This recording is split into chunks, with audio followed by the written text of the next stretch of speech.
Assalamualaikum warahmatullahi wabarakatuh. Kami dari kelompok 8 Praktikum Dasar Sistem Telekomunikasi akan menjelaskan propagasi sinyal dalam saluran transmisi yang beranggotakan 5 orang dengan saya sendiri Yuda Wanawidi, Dimas Aditya, Putri Aprilia, Nia Munawaro, dan saya sendiri Ilham Ramadhani. Di sini kami akan menjelaskan apa saja itu bagian dari propagasi sinyal dalam saluran transmisi, apa saja itu pengertian dari propagasi, bagian dari propagasi dan juga jenis media transmisi, serta gangguan-gangguan yang terjadi dalam pengiriman sinyal transmisi. Apa itu propagasi dan bagian-bagian propagasi? Propagasi adalah suatu penyebaran sinyal dari satu tempat ke tempat lain melalui media transmisi. Propagasi terdiri dari 3, yaitu propagasi skywave, propagasi groundwave, dan propagasi line of sight. dalam gelombang radio atau gelombang frekuensi dipantulkan dari atmosfer ke bumi dan dipantulkan lagi sampai ke antena selanjutnya. Frekuensi yang dapat dihantarkan itu adalah 2-30 MHz. Sementara propagasi ground wave itu mengikuti bentuk bumi dan yang dapat diantarkan ataupun ditransmisikan itu adalah di bawah 2 MHz. Kemudian ada line of sight di mana dia langsung lurus dari antena satu ke antena selanjutnya dan itu mengantarkan lebih dari 30 MHz. Jenis media transmisi yang pertama yaitu guided media, yang kedua yaitu unguided. Nah, saya akan menjelaskan tentang guided. Media transmisi guided adalah suatu media yang mentransmisikan suatu gelombang elektromagnetik atau data dengan cara menggunakan konduktor fisik.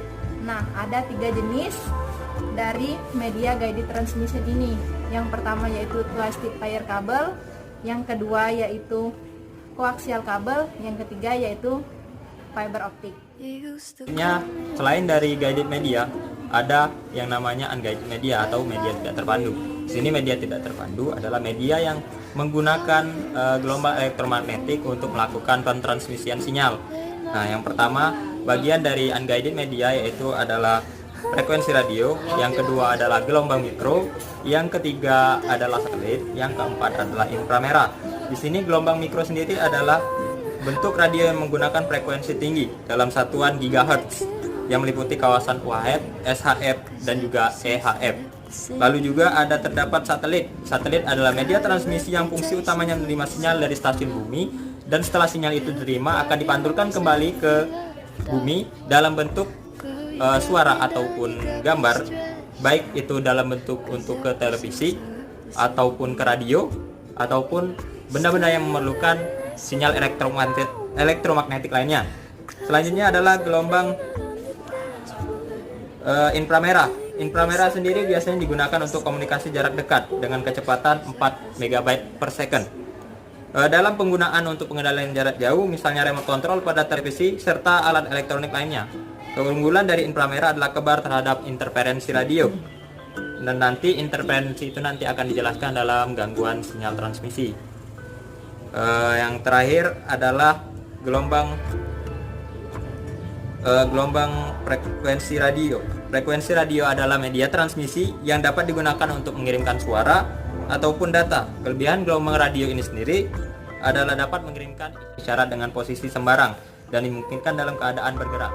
saya akan menjelaskan gangguan pada transmisi sinyal yang terdiri dari noise, distorsi, atenuasi, dan interferensi. Yang pertama yaitu noise.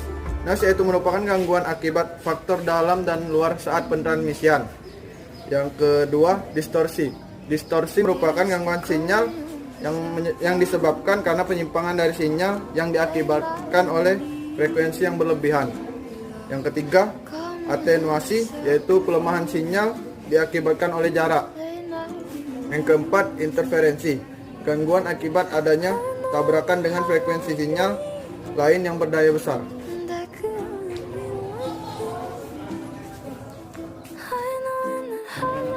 Penjelasan dari kelompok kami semoga bermanfaat bagi teman-teman yang menonton. Mungkin jika ada salah kata kami mohon maaf. Wassalamualaikum kami mohon ampun. Assalamualaikum warahmatullahi wabarakatuh.